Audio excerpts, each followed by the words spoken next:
যখন সংবাদ সম্মেলন হয়েছে তখন আমি বাংলাদেশ হেড কোচ সিমন্সকে একটা প্রশ্ন করেছিলাম যে আমরা কেন এই সিরিজটা খেলেছি, কি উদ্দেশ্যে খেলেছি।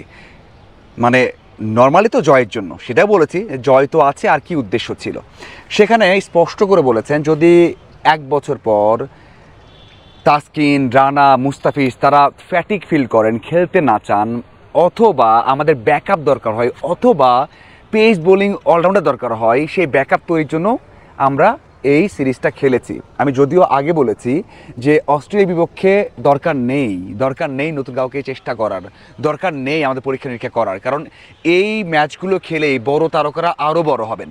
ধরুন এই 3টা ম্যাচে যদি তাসকিন খেলতেন, 3টা ম্যাচে যদি মুস্তাফিজ খেলতেন, 3টা ম্যাচে যদি রানা খেলতেন, তাহলে অনেক কাজে লাগতো। আমরা তো বড় ম্যাচ আবারও খেলবো না, বড় স্টেজে খেলবো, তাহলে কেন আমরা বড় প্লেয়ারদের খেলাবো না? সামনে সাউথ আফ্রিকা ট্যুর আছে, সামনে ভারত বাংলাদেশে আসবে, সামনে জিম্বাবুয়ে সিরিজ আছে, তখন তো আমরা পরীক্ষা নিরীক্ষা করতে পারতাম। কিন্তু এই পরীক্ষা নিরীক্ষার কথাই কিন্তু তিনি বলেছেন যে পরীক্ষা নিরীক্ষাও বড় একটা অংশ ছিল। বড় প্রশ্ন হচ্ছে যে যখন একটা ক্রিকেটার মানে একের পর এক খারাপ করছেন, আমি নিজে জিজ্ঞাসা করছি আরও একটা প্রশ্ন যে শামীমের কি হয়েছে। দেখুন আমি বলতে পারি না যে শামীমকে বাদ দিয়ে দেন বা আরেকজনকে বাদ দিয়ে দেন, কিন্তু পরিসংখ্যান কি বলে একটা ক্রিকেটার 8 ম্যাচের মধ্যে 7টাতেই 10-এর নিচে আউট হয়েছেন, তার মধ্যে 6টাতেই 5-এর নিচে আউট হয়েছেন, একটাতে 31 করেছেন, একটাতে 7 করেছেন। সেই ক্রিকেটারকে, সেই ব্যাটারকে কি রেস্ট দেওয়া যায় না বা অন্য কাউকে সুযোগ দেওয়া যায় না? সেই সময় কিন্তু তিনি একেবারে স্পষ্ট বলেছেন যে তার কাছ থেকে আমরা ভালো আশা করি। নিউজিল্যান্ডের সাথে যেমন খেলেন, দেশে বাইরে যেমন খেলেন, বা দু একটা ভালো ইনিংসের কথা বলেছেন, তেমন আমরা আশা করি। কিন্তু কি হয়েছে তিনি বলতে পারেন না। আমার কথা হচ্ছে যে একটা ক্রিকেটার যদি 8টা ম্যাচের মধ্যে মাত্র একটাতে 31, একটার সাথে 7 করেন, তাহলে আপনি কোন অবস্থাতে খেলাতে পারেন? খেলাতে পারেন কি? আপনি পারেন না। রেস্ট দেন, রেস্ট দেন, সেটা কিন্তু বলেননি। পাইপলাইন নেই, পাইপলাইন একেবারে নেই। জাকির আলী অনেকের কথা মনে আছে আপনাদের? অনেক কি এর থেকে খারাপ করেছেন? এর থেকে খারাপ করেছেন জাকের? না, করেননি। তার 5টা ইনিংস দেখুন, 32-25 বলে, 10-11 বলে, 17 বলে, 17-18 বলে, 3 বলে 5 এবং 20 করেছেন 16 বলে। মানে আপনি শামীমের থেকে অনেক বেটার বলতে পারবেন জাকেরকে। ওই পজিশনে একই জায়গায় খেলেছেন 6 নম্বরে, কিন্তু জাকেরকে আমরা দেখতে পারি না। জাকেরকে আমরা দেখতেই পারি না। জাকের কেন? জাকের কেন? এই যে সোহান খেলছেন, সোহানকে 3 ম্যাচ, 10 ম্যাচ, 7 ম্যাচ পর একটা ম্যাচ দেওয়া হয়, আপনি এটা নিয়ে আবার কথা হবে যে সোহান তো খারাপ করেছেন এই ম্যাচে। কিন্তু এই যে এত কিছুর পরেও 3টে ম্যাচই সুযোগ পেলেন শামীম। আমি যখন কথা বলছিলাম এই ম্যাচের আগে আমার এক কলিগের সাথে, তিনি বলছিলেন যে ভাই আপনাকে লিখে দিলাম 3rd ম্যাচেও শামীম ব্যর্থ হবেন, আমি লিখে দিলাম, এই কথা বলেছেন ভাই, ট্রাস্ট মি। কি হয়েছে? 0 করেছেন 5 বলে।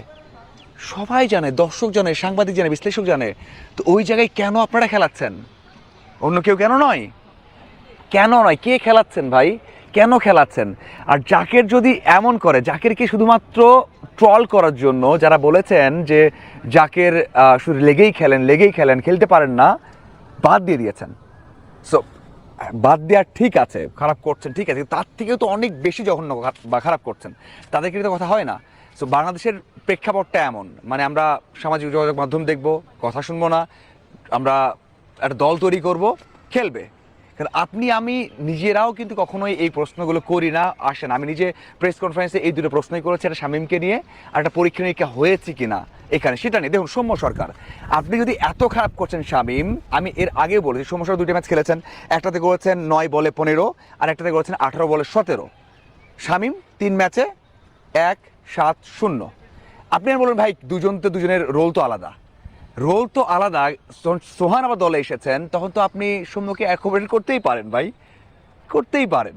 তো এই বিষয়গুলো মানে আপনি বাদ দিবেন কাকে?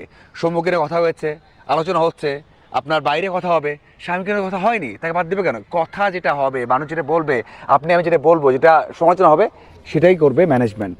কিন্তু আপনি আমি যে চিন্তা করি, যেটা আমার ওই কলিগ বলেছেন যে এই ম্যাচও ব্যর্থ হবে শামীম, দেখা যাচ্ছে, তারপর তাকে খেলানো হবে। এটাই আমাদের ম্যানেজমেন্ট।